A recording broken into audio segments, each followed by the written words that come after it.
Hello दोस्तों, स्वागत है सभी का हमारे चैनल पर। तो देखिए, हम लोग यहाँ पे कर रहे हैं यूपीएससी का टेस्ट। तो यूपीएससी के टेस्ट में आज टेस्ट नंबर 11 में और पार्ट 2 करने वाले हैं, ठीक है? क्योंकि 50 क्वेश्चन हो चुका है और 50 क्वेश्चन बाकी है। तो चलिए शुरुआत करते हैं। और ये हम लोग कर रहे हैं टेस्ट 2025 के लिए। तो पीटी का एग्जाम जिनका भी 25 में है, 2025 में, वो सभी लोग इसमें ज्वाइन हुई और टेस्ट का लाभ उठाइए। तो चलिए क्वेश्चन नंबर 50 पे चलते हैं, 51 पे। इसके पिछले पार्ट में क्वेश्चन नंबर 50 तक हुआ था। चलिए आपके सामने यहाँ पे आ चुका है क्वेश्चन। क्वेश्चन है, ब्रिटिश भारत में प्रेस के संदर्भ में निम्नलिखित में से किसे भारतीय प्रेस के मुक्तिदाता के रूप में जाना जाता है? रिपन को, विलियम बेंटिंक को, मेयो को या मेटकॉप को? Question number 51। तो देखिए, 1835 में कौन था? 1835 में ये मेटकॉप था, चार्ल्स मेटकॉप। भारत के कार्यवाहक और गवर्नर जनरल बना। उसने भारत में प्रेस को स्वतंत्र करके स्वयं को प्रतिष्ठित किया। तो ऑप्शन नंबर डी हो जाएगा। ठीक है, क्या होगा? ऑप्शन नंबर डी हो जाएगा, मेटकॉप। चलिए 52 देखिए, निम्नलिखित में से कौन भारतीय राष्ट्रीय सेना आईएनए से संबंधित नहीं है? मोहन सिंह, निरंजन सिंह गिल, कल्पना दत्त या Shahnawaz? Question number 52। Question number 52। तो देखेंगे इसमें ऑप्शन नंबर सी हो जाएगा, कल्पना दत्त। क्या होगा? ऑप्शन नंबर सी हो जाएगा, कल्पना दत्त। ठीक है। चलिए क्वेश्चन नंबर 53 देखिए, निम्नलिखित पर विचार कीजिए। पहला कथन है असहयोग आंदोलन का स्थगन। दूसरा है श्रमिक वर्ग के आंदोलन का उदय। तीसरा है रूसी क्रांति। बताना है उपयुक्त में से कितने 1920 के दशक में क्रांतिकारी संघर्ष के उदय के कारण हैं? केवल एक, केवल दो, सभी तीन या तो कोई नहीं? Question number 53। उपयुक्त में से कितने 1920 के दशक में क्रांतिकारी संघर्ष के उदय के कारण हुए थे? तो देखिए, असहयोग तो हुआ था, श्रमिक वर्ग के आंदोलन का उदय भी हुआ था उसी टाइम, और रूसी क्रांति भी उसी टाइम हुआ था। सभी के सभी हो जाएंगे तो ऑप्शन नंबर सी लगाएंगे, ऑप्शन नंबर सी लगा देंगे। चलिए आगे बढ़ेंगे।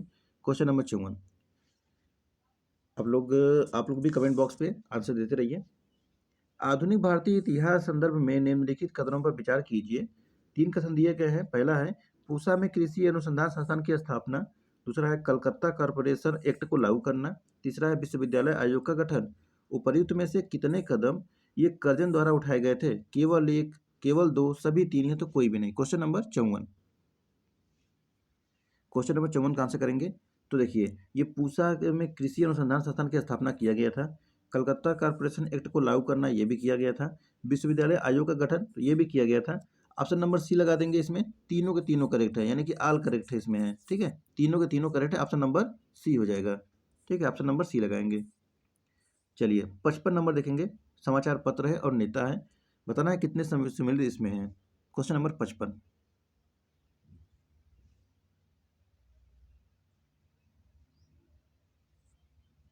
बंगाल गजट दिया है हेनरी लुई विवियन डेरोजियो। बंगदंत दिया है द्वारकानाथ टैगोर। संवाद कौमुदी राजा राम मोहन राय। बताना है कौन सा सही होगा इसमें से।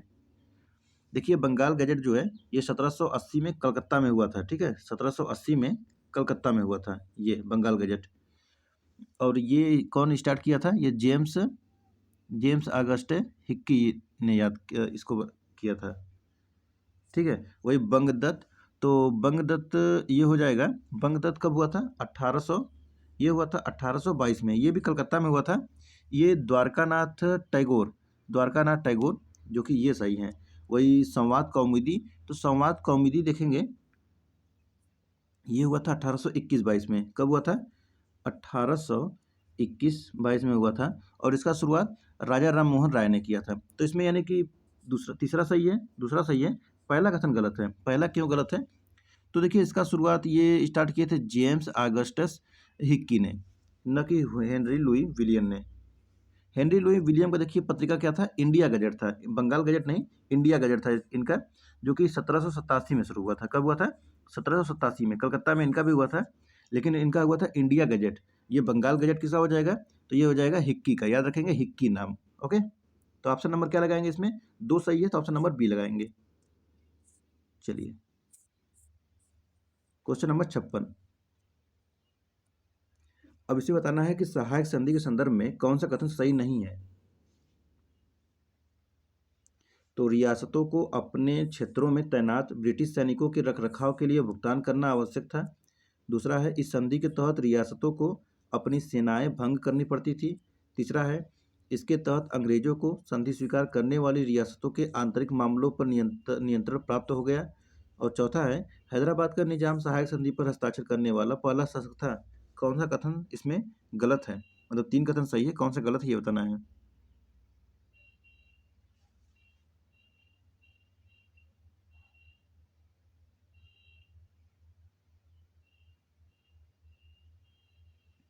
तो देखिए यहाँ पर, रियासतों को अपने क्षेत्रों में तैनात ब्रिटिश सैनिकों के रखरखाव के लिए भुगतान करना आवश्यक था। सही है। इस संधि के तहत रियासतों को अपनी सेनाएं भंग करनी पड़ती थी। सही है। इसके तहत अंग्रेजों को संधि स्वीकार करने वाली रियासतों के आंतरिक मामलों पर नियंत्रण प्राप्त हो गया। तो ये कथन गलत हो जाएगा। ठीक है, ये कथन गलत हो जाएगा क्योंकि अंग्रेजों ने संधि स्वीकार करने वाली रियासतों के आंतरिक मामलों में हस्तक्षेप न करने का वादा किया था। किंतु यह एक ऐसा वादा था जिसे उन्होंने शायद ही कभी निभाया हो, लेकिन देखिए वादा तो किया था उसमें। ठीक है, तो इसमें आंतरिक मामलों में नियंत्रण प्राप्त नहीं किया था। और चौथा है कि हैदराबाद का निजाम सहायक संधि पर हस्ताक्षर करने वाला पहला शासक था। तो ये कथन सही हो जाएगा। इसमें कौन सा गलत है? Option number C. तो क्या इसका आंसर होगा? ऑप्शन नंबर सी हो जाएगा। ठीक है, कोई दिक्कत? आगे बढ़े। चलिए 57 नंबर देखिए। सी राजगोपालाचारी फार्मूला के संदर्भ में निम्नलिखित कथनों पर विचार कीजिए। 2 कथन दिए गए हैं। पहला कथन है, इसमें मुस्लिम लीग द्वारा कांग्रेस की स्वतंत्रता की मांग का समर्थन किए जाने का प्रावधान था। वही दूसरा है, इसके अंतर्गत मुस्लिम बहुल क्षेत्रों को आत्मनिर्णय के अधिकार का प्रयोग करने की सिफारिश की गई थी। कौन सा कथन सही है? केवल एक, केवल दो, दोनों कथन सही है या दोनों कथन गलत है? Question number 57। Question number 57। तो देखिए, इसमें मुस्लिम लीग द्वारा कांग्रेस की स्वतंत्रता की मांग का समर्थन किए जाने का प्रावधान था। सही है। और दूसरा है कि इसके अंतर्गत मुस्लिम बहुल क्षेत्रों को आत्मनिर्णय के अधिकार का प्रयोग करने की सिफारिश की गई थी। तो ये भी कथन सही है, यानी कि दोनों के दोनों कथन सही। तो ऑप्शन नंबर सी करेक्ट होगा। ठीक है, चलिए क्वेश्चन नंबर 58। निम्नलिखित कथनों पर विचार कीजिए। पहला है, अमला गांव से लगान वसूल करने के लिए जमींदार द्वारा नियुक्त अधिकारी था। दूसरा है, जोतदार धनी किसान थे जो साहूकारी कार्यों तथा स्थानीय व्यापार पर नियंत्रण रखते थे। और तीसरा है, बरगादार अमीर जमींदार थे जो श्रमिकों के माध्यम से अपनी भूमि पर खेती करते थे। कौन सा कथन सही होगा? केवल एक, केवल दो, सभी तीन, या तो कोई भी नहीं? Question number 58। तो चलिए देखते हैं। अमला गांव से लगान वसूल करने के लिए जमींदार द्वारा नियुक्त अधिकारी था। सही है। जोतदार धनी किसान थे जो साहूकारी कार्यों तथा स्थानीय व्यापार पर नियंत्रण रखते थे। सही है। तीसरा है, बरगादार अमीर जमींदार थे जो श्रमिकों के माध्यम से अपनी भूमि पर खेती करते थे। तो तीसरा गलत है, यानी 2 कथन सही। तो ऑप्शन नंबर बी लगा देंगे। ठीक है, अब तीसरा क्यों गलत है इसको जानिए। तो देखेंगे कि उसमें जो जोतदार के अधीन भूमि के एक बड़े भाग पर बटाईदारों के माध्यम से खेती की जाती थी। और बटाईदारों को ये अधियार और बरगाद कहा जाता था। ठीक है, तो इसलिए तीसरा वाला कथन गलत हो गया था। चलिए अब देखेंगे क्वेश्चन नंबर 59। निम्नलिखित पर विचार कीजिए। S A Dange, Shaukat Usmani, Philip Spratt और बेन ब्रैडली उपयुक्त में कितने मेरठ षड्यंत्र केस से संबंधित थे? केवल एक, केवल दो, केवल तीन, या तो सभी चार? Question number 59। क्वेश्चन नंबर 59 देखिए, मेरठ षड्यंत्र में एस ए डांगे भी थे, शौकत उस्मानी भी थे, फिलिप स्प्रैट भी थे और बेन ब्रैडली भी थे। तो ऑप्शन नंबर डी लगा देंगे, सभी के सभी हो जाएगा। ऑप्शन नंबर डी हो जाएगा। चलिए 60 देखते हैं। सामाजिक धार्मिक सुधार आंदोलनों के संदर्भ में निम्नलिखित कथनों पर विचार कीजिए। पहला है, इसकी स्थापना वर्ष 1875 में स्वामी दयानंद सरस्वती ने की थी। वही दूसरा है, इसने वेदों को अचूक माना।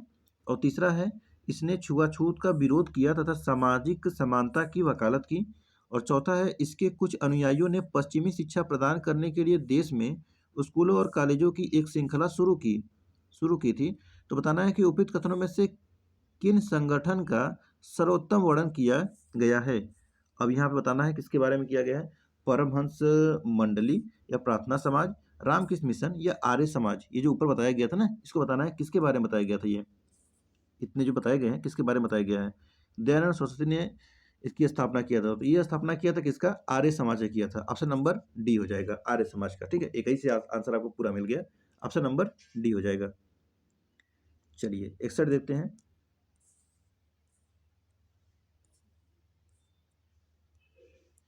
हाल ही में सुर्खियों में रहा लैंगिक असमानता सूचकांक निम्नलिखित में से किसके द्वारा प्रकाशित किया जाता है। विश्व आर्थिक मंच, विश्व बैंक समूह और संयुक्त राष्ट्र विकास कार्यक्रम, यूरोपीय लैंगिक समानता संस्थान। क्वेश्चन नंबर 61, क्वेश्चन नंबर 61 में हो जाएगा आपका यूएनडीपी। क्या है, तो ये हो जाएगा ऑप्शन नंबर सी, संयुक्त राष्ट्र विकास कार्यक्रम, डेवलपमेंट प्रोग्राम। चलिए आगे बढ़ें, क्वेश्चन नंबर 62 देखेंगे।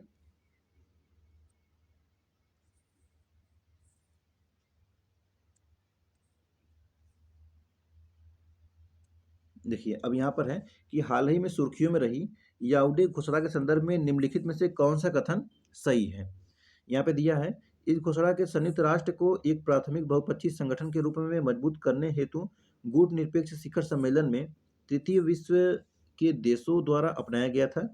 वही दूसरा कह रहा है कि इस घोषणा मलेरिया से होने वाली मौतों को समाप्त करने के लिए कार्रवाई में तेजी लाने के उद्देश्य से अफ्रीकी देशों द्वारा हस्ताक्षर ह हस ये अफ्रीकी देशों द्वारा पर इस पे हस्ताक्षर किए गए थे। वही तीसरा कथन देखेंगे इसमें, तीसरा चौथा एक में दिखेगा आपको कि इसमें उन प्रमुख देशों को शामिल किया गया है जिनका लक्ष्य कृत्रिम एआई से संबंधित संभावित जोखिमों का समाधान करना है। या तो चौथा, इसका उद्देश्य अंतर्राष्ट्रीय संगठित अपराध के उदय से संबंधित चुनौतियों का समाधान करना है। कौन सा कथन सही होगा? तो चलिए आपके मानसिक तनाव आप ज़्यादा न कर पाएँ, इसलिए मैं आपको आंसर बता देता हूँ। ऑप्शन नंबर 20 में करेक्ट है। इस घोषणा से मलेरिया से होने वाली मौतों को समाप्त करने के लिए कार्रवाई में तेज़ी लाने के उद्देश्य से अफ्रीकी देशों द्वारा पर हस्ताक्षर किए गए थे। ठीक है? ये तृतीय विश्व कहाँ से आ गया? ऑप्शन नंबर इसमें बी लगा देंगे। क्या हो जाएगा? ऑप्शन नंबर बी हो जाएगा। चलिए 63 नंबर देखेंगे। राष्ट्रीय शहरी सहकारी वित्त और विकास निगम यानी NUCFDC के संदर्भ में निम्नलिखित कथनों पर विचार कीजिए। यह भारत में शहरी सहकारी बैंकों यूसीबी के लिए एक अम्ब्रेला संगठन के रूप में कार्य करता है। वही दूसरा है कि यह आरबीआई के तहत जमा स्वीकार करने वाली एनबीएफसी के रूप में पंजीकृत है। तो उपरोक्त कथनों में से कौन सा कथन सही होगा? केवल एक, केवल दो, दोनों कथन सही या दोनों कथन गलत? चलिए क्वेश्चन नंबर 63, तो यह भारत में शहरी सहकारी बैंकों के लिए एक अम्ब्रेला संगठन के रूप में कार्य करता है, सही है। यह आरबीआई के तहत जमा स्वीकार करने वाली एनबीएफसी में पंजीकृत है, तो ये दूसरा वाला कथन गलत हो जाएगा, क्योंकि देखेंगे आरबीआई के तहत टाइप 2 जमा स्वीकार नहीं करने वाली ये गैर बैंकिंग वित्तीय कंपनी के रूप में पंजीकृत है। दूसरा कथन गलत हो जाएगा, यानी कि ऑप्शन नंबर इसमें ए लगा देंगे। ठीक है, केवल एक कथन सही है। चलिए 64 नंबर देखेंगे। भारतीय वाणिज्य एवं उद्योग महासंघ FICCI यानी फिक्की के संदर्भ में निम्नलिखित कथनों पर विचार कीजिए। इसका गठन 1927 में भारत के सभी भागों से प्रतिनिधित्व के साथ किया गया था। और दूसरा है, इसे ब्रिटिश सरकार द्वारा मान्यता नहीं दी गई थी। तीसरा है, इसका तत्कालीन राजनीति से कोई संबंध नहीं था। यह पूंजीवादी वर्ग के हितों तक ही सीमित था।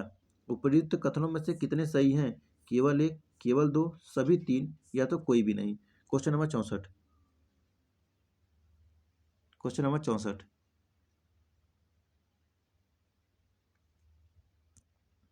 तो इसका गठन 1927 में भारत के सभी भागों से प्रतिनिधित्व के साथ में किया गया था, सही है। वही दूसरा है कि यह इसे ब्रिटिश सरकार द्वारा मान्यता नहीं दी गई थी, तो ये कथन गलत हो जाएगा। इसमें फिक्की को अंग्रेजी हुकूमत और भारतीय जनता से ही शीघ्र की मान्यता मिल गई थी। ठीक है, तो दूसरा गलत हो जाएगा। तीसरा कह रहा है कि इसका तत्कालीन राजनीति से कोई संबंध नहीं था और यह पूंजीवादी वर्ग के हितों तक ही सीमित था, तो तीसरा भी कथन इसमें गलत हो जाएगा, क्योंकि देखिए पूंजीपति वर्ग फिक्की को महज अपने और देश के आर्थिक हितों के लिए लड़ने वाला संगठन नहीं मानते थे। लेकिन इस वर्ग के नेताओं को जल्द ही यह एहसास हो गया कि उन्हें राजनीति में घुसकर सक्रिय भूमिका निभानी चाहिए, तो इसलिए इसमें तीसरा भी कथन गलत हो जाएगा। ठीक है। सिर्फ पूंजीवादी तक ही सीमित नहीं था जी। ऑप्शन नंबर देखिए, इसमें ए लगाएंगे, केवल एक कथन सही है। ठीक है, 64 में। चलिए 65 नंबर देखेंगे।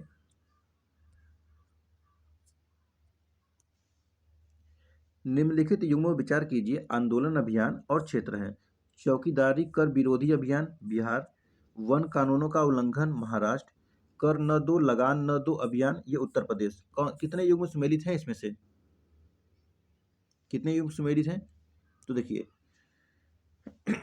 सॉरी, भूमि चौकीदारी कर विरोधी अभियान ये बिहार का है, सही है। वन कानूनों का उल्लंघन महाराष्ट्र, सही है। कर न दो लगान न दो अभियान ये उत्तर प्रदेश, ये भी सही है। ऑप्शन नंबर सी लगा देंगे, तीनों के तीनों कथन सही हैं। ठीक है, तीनों के तीनों कथन सही हैं। चलिए क्वेश्चन नंबर 66। भारतीय स्वतंत्रता अधिनियम 1947 के संदर्भ में निम्नलिखित कथनों पर विचार कीजिए। पहला है, ब्रिटिश संसद द्वारा इस अधिनियम को पारित किया गया जो माउंटबेटन योजना पर आधारित था। दूसरा है, इसमें भारत और पाकिस्तान दोनों के लिए एक ही गवर्नर जनरल का प्रावधान किया गया था। कितने कथन सही हैं? केवल एक, केवल दो, दोनों सही या दोनों गलत? Question number 66। Question number 66। तो ब्रिटिश संसद द्वारा इस अधिनियम को पारित किया गया जो माउंटबेटन योजना पर आधारित था, सही है। इसमें भारत और पाकिस्तान दोनों के लिए एक ही गवर्नर जनरल का प्रावधान किया गया था, तो ये दूसरा वाला गलत हो जाएगा। देखेंगे, मोहम्मद अली जिन्ना पाकिस्तान के पहले गवर्नर जनरल बने थे। वही भारत ने यह निर्णय लिया कि वह ये माउंटबेटन से भारत के गवर्नर जनरल बने रहने का अनुरोध करेगा। ठीक है, तो वहाँ पे जिन्ना बना था, यहाँ पर माउंटबेटन था। तो ऑप्शन नंबर ए लगा देंगे, केवल एक कथन सही है। चलिए 67 नंबर देखेंगे। कांग्रेस सोशलिस्ट पार्टी सीएसपी के संदर्भ में निम्नलिखित कथनों पर विचार कीजिए। पहला है, इसका गठन 1934 में आचार्य नरेंद्र देव और जयप्रकाश नारायण के नेतृत्व में किया गया था। और दूसरा है कि उनका मानना था कि भारत में प्राथमिक संघर्ष पूंजीपति वर्ग के विरुद्ध संघर्ष था, न कि स्वतंत्रता के लिए संघर्ष। कौन सा कथन सही है? केवल एक, केवल दो, दोनों कथन सही है, दोनों कथन गलत। Question number 67। Question number 67।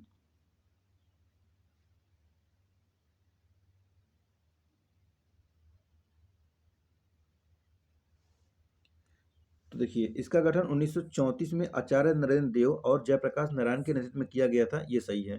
दूसरा कह रहा है कि उनका मानना था कि भारत में प्राथमिक संघर्ष पूंजीपति वर्ग के विरुद्ध संघर्ष था, न कि स्वतंत्रता संघर्ष के लिए, तो ये कथन गलत हो जाएगा। देखिए, इसमें उसका उद्देश्य था कि वो मजदूरों और किसानों को उनके वर्ग संगठनों में संगठित करना चाहता था और उनके आर्थिक मांगों के लिए संघर्ष करना चाहता था। ठीक है, तो दूसरा कथन गलत। ऑप्शन नंबर ए लगा देंगे। ऑप्शन नंबर ए होगा, केवल एक कथन सही है। Question number 68। राष्ट्रीय अवसंरचना वित्त पोषण और विकास बैंक के संदर्भ में निम्नलिखित कथनों पर विचार कीजिए। यह आरबीआई म्यूचुअल फंड से उधार लेने और लोगों से जमा जैसे उपायों के माध्यम से धन जुटा सकता है। और दूसरा है कि इसे आरबीआई द्वारा अखिल भारतीय वित्त पोषण संस्थान के रूप में विनियमित किया जाता है। कौन सा कथन सही होगा? केवल एक, केवल दो, दोनों सही या दोनों गलत? Question number 68। Question number 68। तो देखेंगे वह केंद्र, ये इसमें पहला जो कथन है, पहला वाला, देखिए इसमें क्या है कि यह केंद्र सरकार आरबीआई में अनुसूचित वाणिज्यिक बैंकों, म्यूचुअल फंड और विश्व बैंकों से बहुपक्षीय संस्थानों से धन उधार ले सकता है। ठीक है, इसलिए पहला कथन गलत हो जाएगा। वही दूसरा है कि इसे आरबीआई द्वारा, पहला कथन गलत, इसे आरबीआई द्वारा अखिल भारतीय वित्त पोषण संस्थान के रूप में विनियमित किया जाएगा, तो दूसरा कथन सही इसमें है। ठीक है, तो ऑप्शन क्या लगाएंगे? ऑप्शन नंबर बी लगा देंगे, केवल दो हो जाएगा। 69। उग्र राष्ट्रवाद के विकास के कारणों के संदर्भ में निम्नलिखित कथनों पर विचार कीजिए। पहला है, इटली पर एबिसिनिया इथोपिया की विजय और 1905 में रूस पर जापान की विजय ने श्वेत यूरोपीय अजेयता के मिथक को ध्वस्त कर दिया। वही दूसरा है, उदारवादी नेतृत्व से असंतोष। और तीसरा है, भारतीयों में प्रशिक्षित नेतृत्व का उदय। कितने सही सुमेलित हैं इसमें? केवल एक, केवल दो, सभी तीन है तो कोई नहीं। 69 नंबर।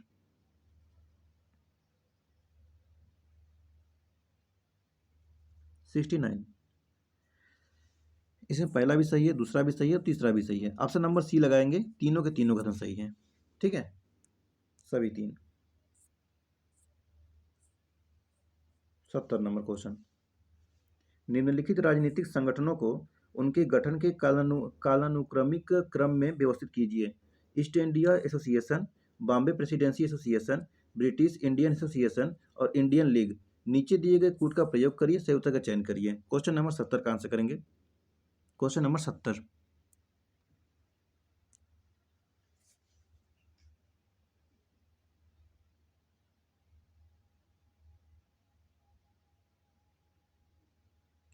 तो देखिए 1866 में दादा भाई नौरोजी ने लंदन में ईस्ट इंडिया एसोसिएशन का गठन किया था।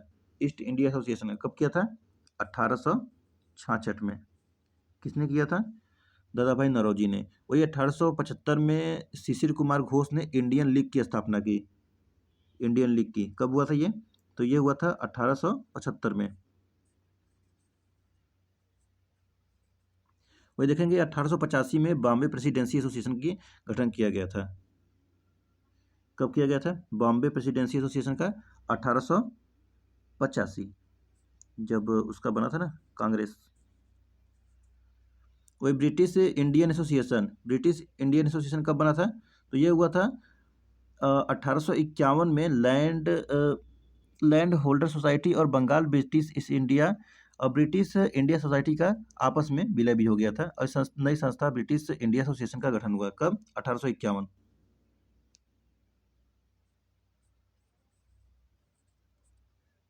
इसमें देखेंगे तो सबसे पहले आएगा आपका तीसरा वाला, फिर आएगा पहला, और फिर आएगा आपका चौथा, और फिर आएगा दूसरा, यानी 3 1 4 2। ऑप्शन नंबर सी दिख रहा होगा, 3 1 4 2। आपको सबका दिख गया।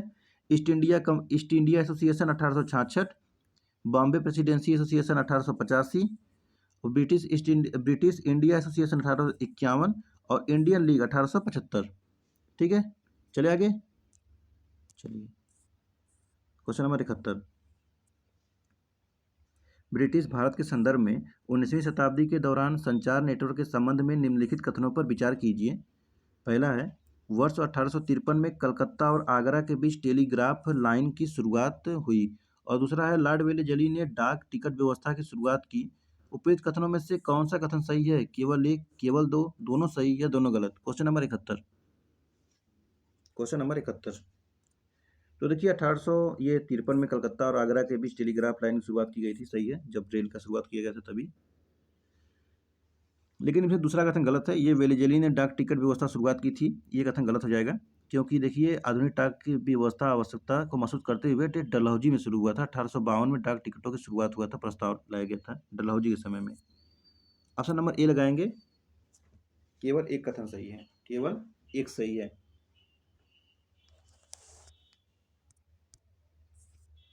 चलिए 72 नंबर देखेंगे, नेतृत्व करता है और आंदोलन है। दिगंबर विश्वास नील विद्रोह दिया है, वासुदेव बलवंत फड़के रामोसी विद्रोह, बाबा राम सिंह कुका विद्रोह।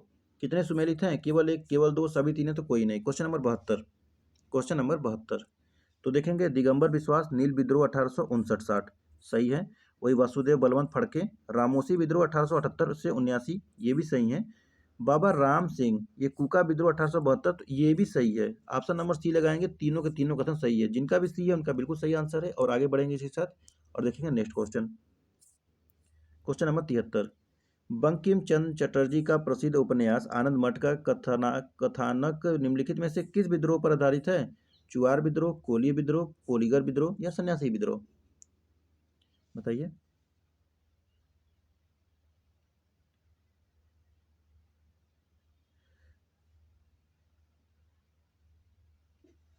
तो देखेंगे इसमें ऑप्शन नंबर डी लगाएंगे, सन्यासी विद्रोह। ठीक है, ऑप्शन नंबर डी लगाएंगे, सन्यासी विद्रोह। देखिए यह विद्रोह 1763 से लेकर 1800 तक चला था। 1763 से लेके 1800 तक चला था। और बंकिम चटर्जी के प्रसिद्ध उपन्यास आनंद मठ का ये उसमें विद्रोह पर आधारित है। ऑप्शन नंबर डी लगा देंगे, सन्यासी विद्रोह। चलिए 74 नंबर देखेंगे, निम्नलिखित में से कौन सा एक हाल ही में सुर्खियों में रही वासेनार व्यवस्था का उद्देश्य है?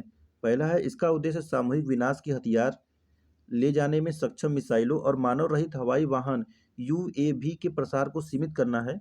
वही दूसरा है, इसका उद्देश्य परमाणु सामग्री उपकरण और प्रौद्योगिकी के निर्यात को नियंत्रित करके परमाणु प्रसार रोकना है।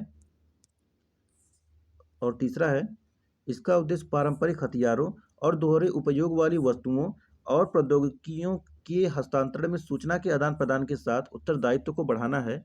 और चौथा है, इसका उद्देश्य रासायनिक और जैविक हथियारों के प्रसार के जोखिम को कम करना है। कौन सा सही है? Question number 74।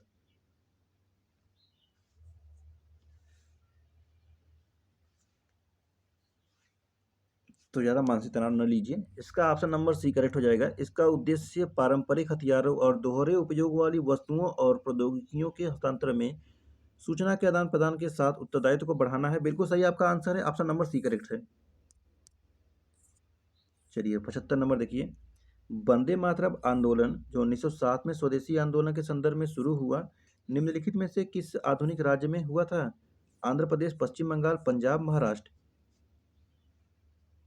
तो ये आंध्र प्रदेश में हुआ था। ऑप्शन नंबर ए लगा देंगे, आंध्र प्रदेश। देखिए 1905 के विभाजन के बंगाल विभाजन की घोषणा के बाद 11 फरवरी 1907 को 11 फरवरी 1907 को आंध्र प्रदेश में वंदे मातरम आंदोलन प्रारंभ किया गया था।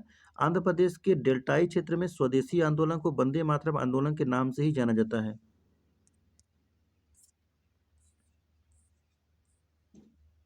चलिए क्वेश्चन नंबर 76। 1945-46 के भारतीय आम चुनाव के संदर्भ में निम्नलिखित कथनों पर विचार कीजिए। इन्हें ब्रिटेन में लेबर पार्टी के सत्ता में आने के दौरान आयोजित किया गया था। और दूसरा है, कांग्रेस ने प्रांतीय चुनाव में 90% से अधिक सामान्य सीटें जीती। और तीसरा है, चुनाव अभियान के दौरान उठाए गए मुख्य मुद्दे 1942 का दमन और आज़ाद हिंद फौज का मुकदमा था।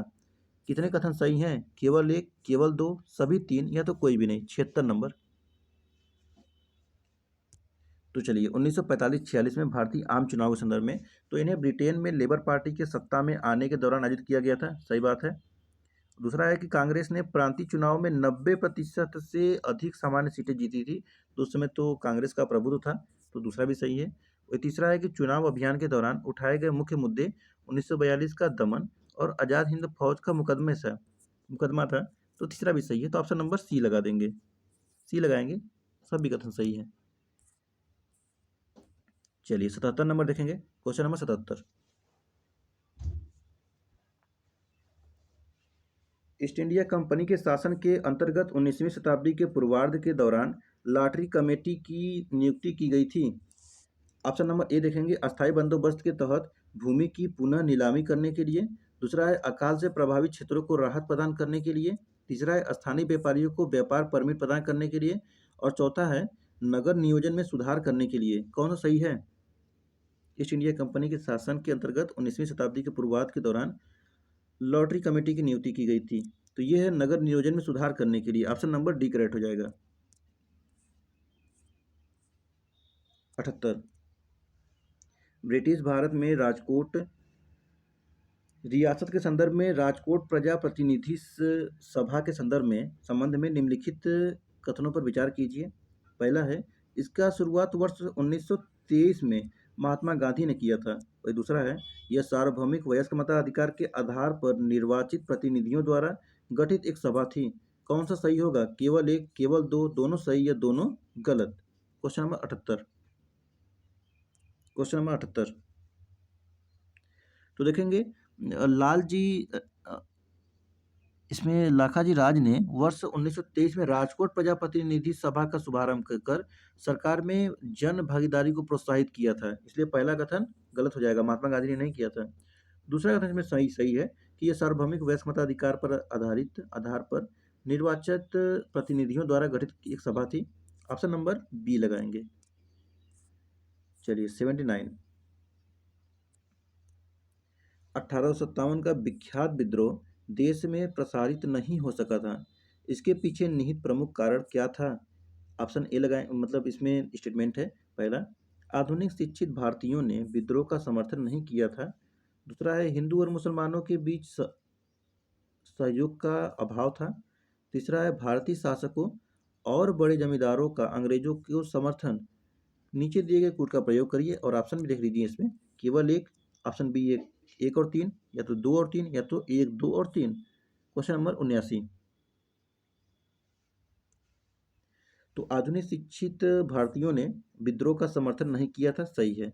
और भारतीय शासकों और बड़े जमींदारों का अंग्रेजों को समर्थन, ये भी सही है। दूसरा कथन गलत है। हिंदू और मुसलमानों के बीच सहयोग का अभाव था, ये गलत है। तो ऑप्शन नंबर इसमें बी लगाएंगे, 1 और 3 हो जाएगा। ठीक है, 1 और 3। चलिए 80 नंबर देखेंगे। 1916 के लखनऊ समझौते के संदर्भ में निम्नलिखित कथनों पर विचार कीजिए।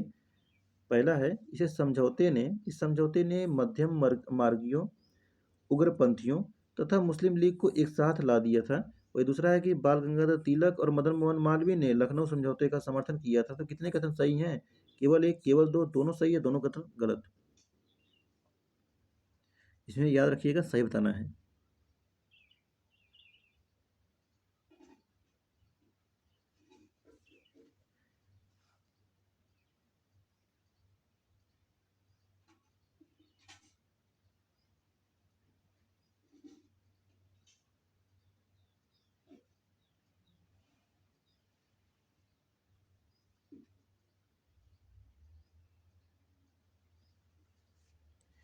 तो चलिए देखिए, इसमें इस समझौते ने मध्यम वर्गीयों, उग्रपंथियों और मुस्लिम लीग को एक साथ ला दिया, ये सही है।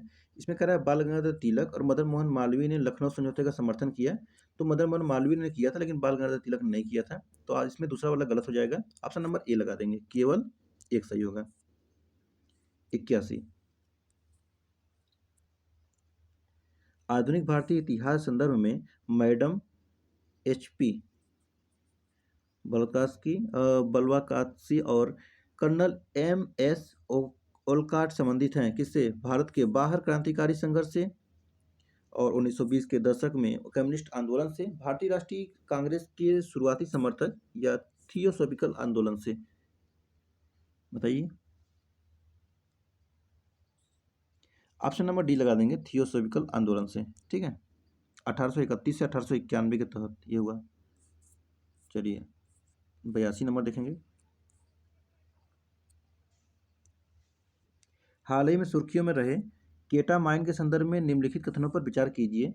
पहला है, यह एक वियोजनी निश्चेतक डिसोसिएटिव एनेस्थेटिक है जो लोगों को उनके दर्द और भौतिक वातावरण से अलगाव की भावना उत्पन्न करता है। वही दूसरा है, इसे स्वापक औषधि और मन प्रभावी पदार्थ अधिनियम 1985 के तहत एक मन प्रभावी पदार्थ के रूप में सूचीबद्ध किया गया है। उपयुक्त में से कितने कथन सही हैं? केवल 1, केवल 2, या तो दोनों गलत। Question number 82। Question number 82। तो देखेंगे, इसमें पहला भी सही है, दूसरा भी सही है। ऑप्शन नंबर सी लगा देंगे। ठीक है, ऑप्शन नंबर सी करेक्ट हो जाएगा, दोनों के दोनों कथन सही है। चलिए 83 देखेंगे। पिट्स इंडिया एक्ट 1784 के संदर्भ में निम्नलिखित कथनों पर विचार कीजिए। इसने ब्रिटिश सरकार को भारत में ईस्ट इंडिया कंपनी EIC के मामलों और प्रशासन पर सर्वोच्च नियंत्रण प्रदान करना। देखिए, ये जो 1784 का है ना, याद रखिएगा, ये सुधार करने के लिए लाया गया था। 1793 का और 1774 का सुधार करने के लिए, 73 का।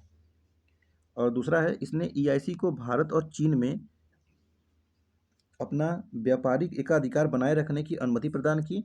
और तीसरा है, इसके परिणाम स्वरूप EIC के मामलों पर नियंत्रण की दोहरी प्रणाली की स्थापना हुई।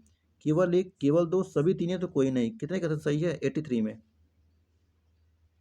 83। तो देखेंगे, इसमें पहला भी सही है, दूसरा भी सही है, तीसरा भी सही है, तीनों के तीनों कथन सही है। तो ऑप्शन नंबर सी लगा देंगे, सभी कथन सही हैं। ठीक है, सभी के सभी कथन सही है। आगे बढ़े, चलिए 84 देखते हैं।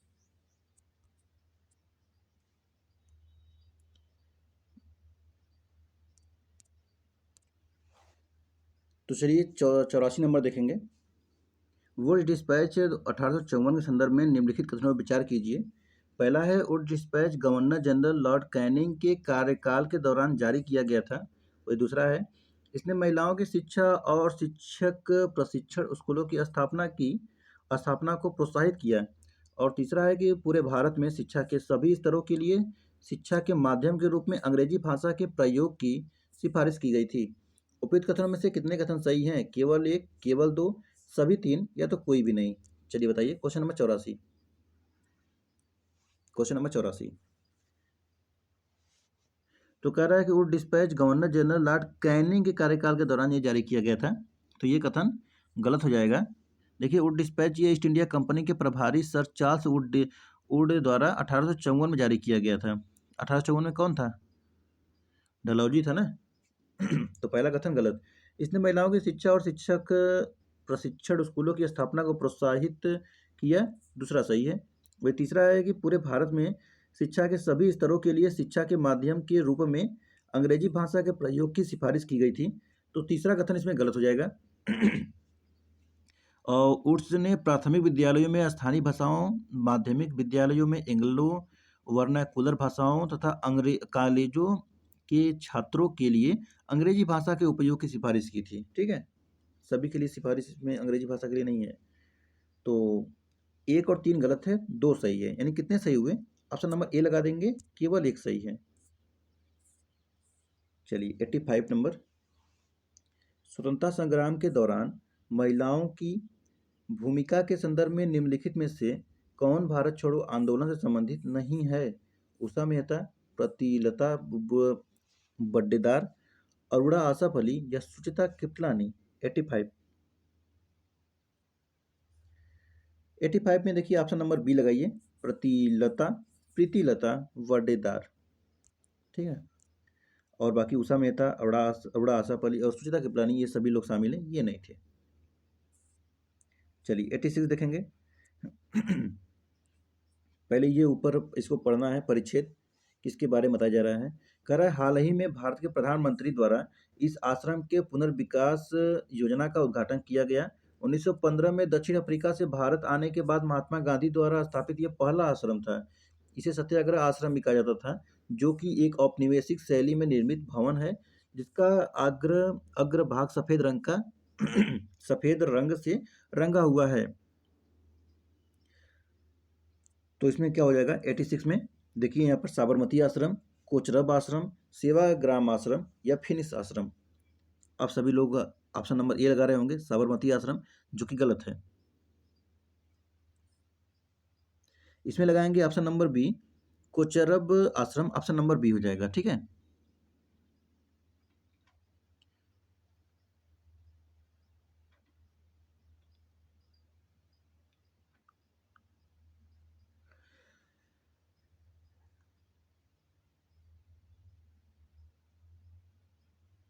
तो देखिए कोचरब आश्रम जिसे सत्याग्रह आश्रम भी कहा जाता है, भारत में महात्मा गांधी द्वारा यह स्थापित पहला आश्रम था। उन्होंने इसकी स्थापना 1915 में दक्षिण अफ्रीका से लौटने पर किया था। कब किया था? 1915 में। मैं खाली 15 थी उसको, चलिए लिखा गया 1915। वही साबरमती, तो साबरमती आश्रम को गांधी आश्रम या हरिजन आश्रम के नाम से जाना जाता है। यह आश्रम गुजरात के अहमदाबाद साबरमती उपगम में स्थित है। ठीक है, वही देखेंगे अब इसकी स्थापना कब किया गया था? 1917 में। साबरमती का 1917 में किया गया था। ठीक है, और वही सेवाग्राम आश्रम देखेंगे, सेवाग्राम आश्रम, तो सेवाग्राम आश्रम ये सेवा का गांव होता था। 1936 में महात्मा गांधी द्वारा इसको स्थापित किया गया था, 1936 में। और फिनिक्स, तो देखिए फिनिक्स सेटलमेंट दक्षिण अफ्रीका के डरबन में स्थित एक आश्रम है। इसकी स्थापना 1904 में महात्मा गांधी द्वारा सामुदायिक जीवन हेतु किया गया था, 1904 में। ठीक है, लेकिन दक्षिण अफ्रीका से भारत वापस लौटने के बाद बताना था, तो ये 1915 का हो जाएगा पहला। ठीक है, ऑप्शन नंबर बी लगाएंगे। क्लियर है, आगे बढ़ें। चलिए 87 नंबर देखेंगे। यहाँ पे युद्ध दिया है और यहाँ पे गवर्नर जनरल दिया है। प्रथम आंग्ल सिख युद्ध लॉर्ड हार्डिंग प्रथम, तृतीय आंग्ल मैसूर युद्ध वारेन हेस्टिंग और द्वितीय आंग्ल मराठा युद्ध वेलेजली। कितने सही सुमेलित हैं? केवल 1, केवल 2, सभी 3 है तो कोई भी नहीं। 87 नंबर। देखिए पहला तो सही है कि प्रथम आंग्ल सिख युद्ध ये हार्डिंग प्रथम के हुआ था। तृतीय आंग्ल मैसूर युद्ध ये 1790 से 1792 का कार्यकाल है। उस समय कौन था? उस समय कार्नवालिस था। कौन था? कार्नवालिस। और द्वितीय आंग्ल मराठा युद्ध ये वेलेजली, तो ये वेलेजली का ये वेलेजली का ठीक हो जाएगा इसमें। तो पहला सही है, तीसरा सही है, ऑप्शन नंबर बी लगाएंगे, केवल 2 युग्म सुमेलित हैं।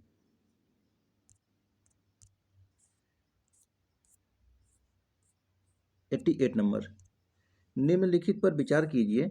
इंडिया हाउस बर्लिन में स्थित था और इसकी स्थापना श्यामजी कृष्ण वर्मा ने की थी। वही दूसरा है, इंडिया हाउस से जुड़े मदन लाल ढींगरा करजन वायली की हत्या के लिए उत्तरदायी थे। निम्नलिखित कथनों में से कौन सा कथन या कौन से कथन सही हैं? केवल एक, केवल दो, दोनों कथन सही है या दोनों कथन गलत है? Question number 88। तो देखिए इंडिया हाउस लंदन में स्थित था, इसकी स्थापना श्यामजी कृष्ण वर्मा द्वारा किया गया था। ठीक है, तो ये बर्लिन में नहीं, लंदन में। पहला कथन गलत। इंडिया हाउस से जुड़े मदन लाल ढींगरा करजन वायली की हत्या के लिए उत्तरदायी थे, दूसरा कथन सही हो जाएगा, यानी कि ऑप्शन नंबर बी लगाएंगे, केवल 2 होगा। ठीक है, क्वेश्चन नंबर 88। हाल ही में रामगढ़ क्रेटर को भारतीय भूवैज्ञानिक सर्वेक्षण द्वारा भू विरासत स्थल के रूप में मान्यता दी गई। यह भारत के निम्नलिखित राज्यों संघ राज्य क्षेत्रों में से किससे संबंधित है? मध्य प्रदेश, राजस्थान, छत्तीसगढ़ या जम्मू कश्मीर? 89। 89 में ऑप्शन नंबर बी लगाएंगे, राजस्थान। चलिए क्वेश्चन नंबर 90 देखेंगे।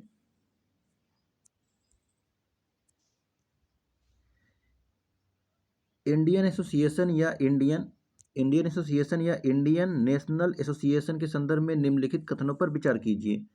पहला है, इसकी स्थापना सुरेंद्र नाथ बनर्जी और आनंद मोहन बोस द्वारा की गई थी। दूसरा है, इसने 1883 में कलकत्ता में एक अखिल भारतीय सम्मेलन आयोजित करने में सहायता प्रदान किया था। तीसरा है, इसने भारतीय सिविल सेवा परीक्षा के अभ्यर्थियों के लिए आयु सीमा घटाने की मांग की थी। उपयुक्त में से कितने कथन सही हैं? कथन एक है केवल एक, कथन दो है कथन केवल दो, ऑप्शन तीन है, सी है सभी तीन, या तो कोई नहीं। Question number 90।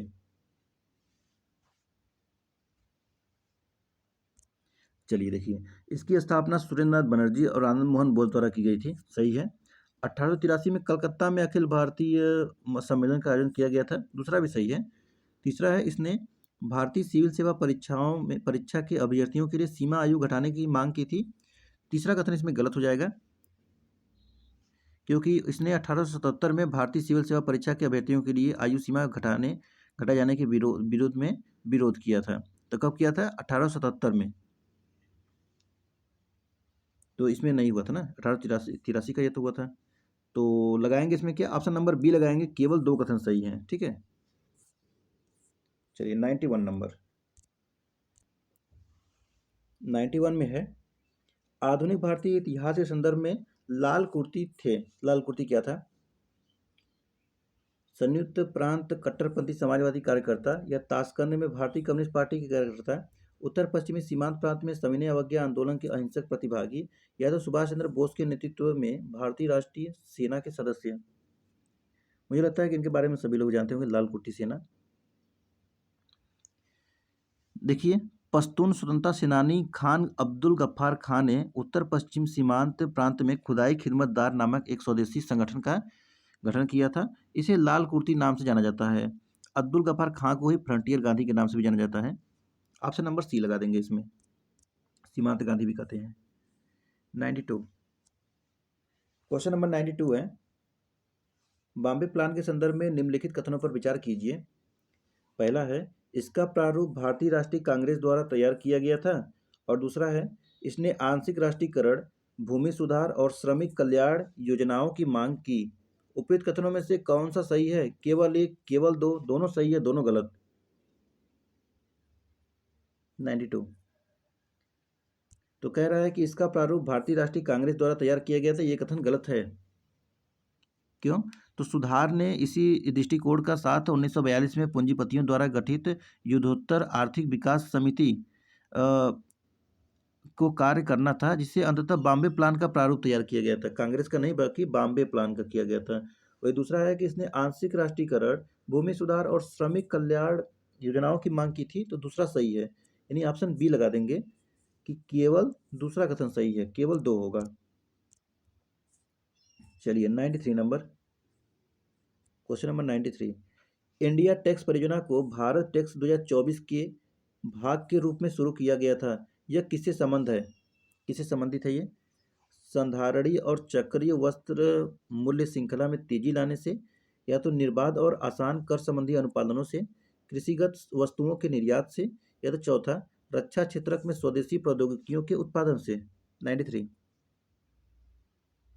इंडिया टैक्स को भारत टैक्स के 2024 में लॉन्च किया गया है और यह भारत में आयोजित अब तक के सबसे बड़े वैश्विक वस्त्र कार्यक्रमों में से एक है। और इस परियोजना की अवधि 2023 से 2027 तक का यानी 4 वर्षों तक का है। ऑप्शन नंबर ए लगा देंगे, चक्रीय वस्त्र मूल्य श्रृंखला के लिए है।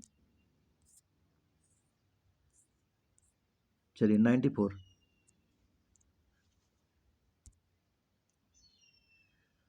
भारत छोड़ो आंदोलन के दौरान निम्नलिखित क्षेत्रों में से किनमें समानांतर सरकारें स्थापित नहीं की गई थी? झांसी, बलिया, सतारा, राजकोट। कौन सा सही होगा? केवल 2, केवल 3, सभी 4 या तो कोई नहीं। 94। 94।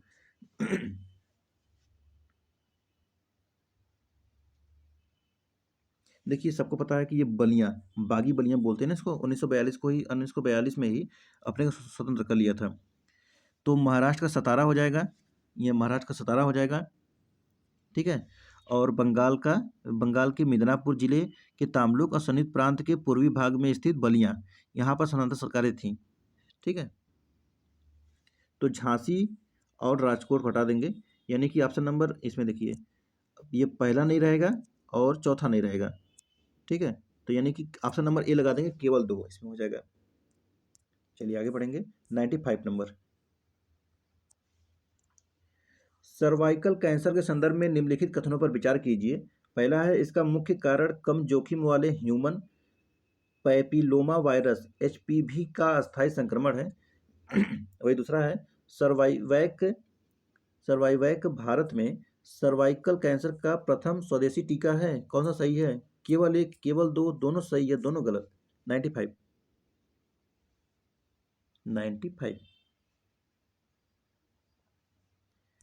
तो देखिए इसका मुख्य कारण कम जोखिम वाले ह्यूमन पैपिलोमा वायरस का अस्थायी संक्रमण है, तो ये कथन गलत हो जाएगा। देखिए कम जोखिम वाले HPV शायद ही कभी कैंसर का कारण बन सकता है, जबकि उच्च जोखिम वाले HPV कैंसर के मुख्य कारण हैं, तो पहला कथन गलत हो जाएगा इसलिए। और दूसरा है कि सर्वावैक यानी भारत में सर्वाइकल कैंसर का प्रथम स्वदेशी टीका है, तो दूसरा सही है। ऑप्शन नंबर बी लगा देंगे, इसमें केवल 2 होगा। 96 में भारत के स्वतंत्रता संघर्ष के दौरान नरमपंथियों और चरमपंथियों के कार्यों में अंतर के संदर्भ में निम्नलिखित कथनों पर विचार कीजिए। पहला है, चरमपंथियों के विपरीत नरमपंथियों का मानना था कि ब्रिटिश सरकार भारत के हित में थी। और दूसरा है, नरमपंथियों के सामाजिक आधार में शिक्षित मध्यम वर्ग शामिल था, जबकि चरमपंथियों के सामाजिक आधार में जमींदारी और भूस्वामी शामिल थे। तीसरा है, नरमपंथियों के विपरीत चरमपंथियों ने ब्रिटिश शासन के विरुद्ध हिंसा के विशेष प्रयोग पर बल दिया। कौन सा कथन सही है इसमें से? ऑप्शन देख लीजिए। ऑप्शन है केवल 1, केवल 2, सभी 3 है तो कोई भी नहीं। चलिए 96। चरमपंथियों के विपरीत नरमपंथियों का मानना था कि ब्रिटिश सरकार भारत के हित में थी, पहला सही है। वही दूसरा है कि नरमपंथियों के सामाजिक आधार में शिक्षित मध्यम वर्ग शामिल था, जबकि चरमपंथियों के सामाजिक आधार में जमींदार और भूस्वामी शामिल थे। दूसरा कथन गलत हो जाएगा इसमें। देखिए नरमपंथियों के सामाजिक आधार में जमींदार और कस्बों के उच्च मध्यम वर्ग ही शामिल थे, और इसके विपरीत चरमपंथियों के सामाजिक आधार में कस्बों के शिक्षित मध्यम और निम्न मध्यम वर्ग लोग शामिल थे। तो नरमपंथियों के साथ जमींदार और कस्बे के लोग शामिल थे, ठीक है। यानी कि यहाँ पे उल्टा कर दिया है, नरमपंथियों के साथ में कौन थे? ये सामाजिक आधार में जमींदार और भूस्वामी थे। वही चरमपंथियों के साथ में तो ये शिक्षित मध्यम वर्ग शामिल थे, ठीक है, इसलिए दूसरा कथन गलत हो जाएगा। तीसरा है कि नरमपंथियों के विपरीत चरमपंथियों ने ब्रिटिश शासन के विरुद्ध हिंसा के विशेष प्रयोग पर बल दिया था, तो तीसरा भी कथन इसमें गलत हो जाएगा, क्योंकि इसमें निष्क्रिय प्रतिरोध जैसे गैर संवैधानिक तरीकों को अपनाने में संकोच नहीं किया था। नरमपंथियों नेताओं ने संवैधानिक तरीके से ही प्रयोग पर बल दिया था, लेकिन चरमपंथी नेता ब्रिटिश शासन के विरुद्ध हिंसा के प्रयोग पर में पक्ष में नहीं थे। तो इसमें भी उल्टा करके लिखा हुआ है, इसलिए यहाँ पर तीसरा भी कथन गलत, यानी पहला कथन केवल सही होगा। ठीक है, पहला सही है, 2-3 गलत है, तो कितने सही हुए? केवल एक। ऑप्शन नंबर ए लगाएंगे, केवल एक होगा। चलिए 97 नंबर।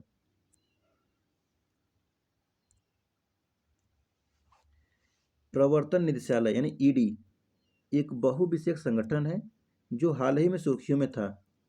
यह मनी लॉन्ड्रिंग, धन शोधन और विदेशी मुद्रा कानूनों के उल्लंघन की जांच के लिए अधिदेशित है। यह किस मंत्रालय विभाग के अंतर्गत आता है? गृह मंत्रालय, रक्षा मंत्रालय, वित्त मंत्रालय या पीएमओ प्रधानमंत्री कार्यालय के प्रत्यक्ष नियंत्रक के एक अलग विभाग है। 97 नंबर। अब आपको लग रहा होगा कि ये प्रधानमंत्री के आता होगा या तो गृह मंत्रालय के आता होगा, दोनों गलत है। तो ये आता है वित्त मंत्रालय। ऑप्शन नंबर सी लगाएंगे, वित्त मंत्रालय। ठीक है, अब मनी से संबंधित है ना, धन से संबंधित है, तो वित्त मंत्रालय के अंतर्गत ये आएगा ना। पैसा वगैरह लेके आएगा तो कहाँ देगा? फाइनेंस मिनिस्टर को, मतलब फाइनेंस मंत्रालय में। चलिए 98 नंबर। 98 नंबर है, निम्नलिखित गवर्नर जनरल वायसराय को सही कालानुक्रम में व्यवस्थित कीजिए। कैनिंग, जॉनसोर, ये मेटकॉप और विलियम वेंटिक, कौन सा होगा? देखिए, इनके कुछ कार्यकाल होते हैं जो ये गवर्नर वायसराय से होते हैं सभी।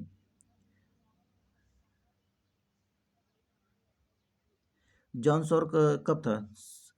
जॉनसोर ये था 1751 से 1884 तक, 1834 तक। लिख दूं मैं? जॉनसोर 1751 से लेकर, एक मिनट, 1751 से लेकर 1834। ठीक है, विलियम बेंटिक कब था? 1828 से 33 तक।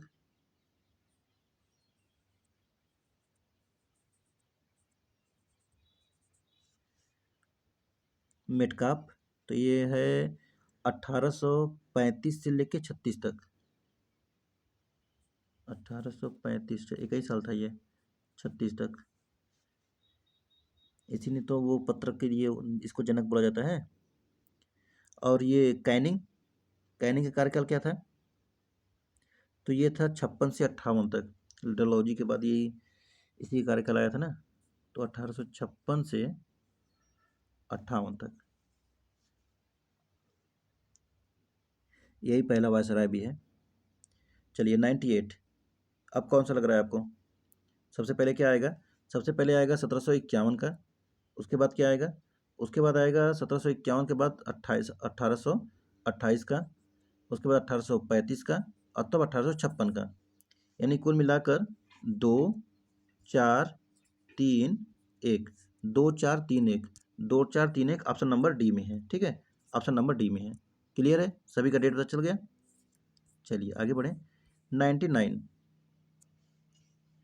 देसाई लियाकत पैक्ट के संदर्भ में निम्नलिखित कथनों पर विचार कीजिए।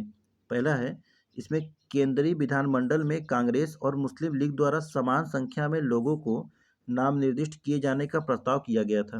वही दूसरा है, इस पैक्ट के तहत 20% सीटें अल्पसंख्यकों के लिए आरक्षित की गई थी। उपयुक्त कथनों में से कौन सा सही है? केवल एक, केवल दो, दोनों सही या दोनों गलत? 99।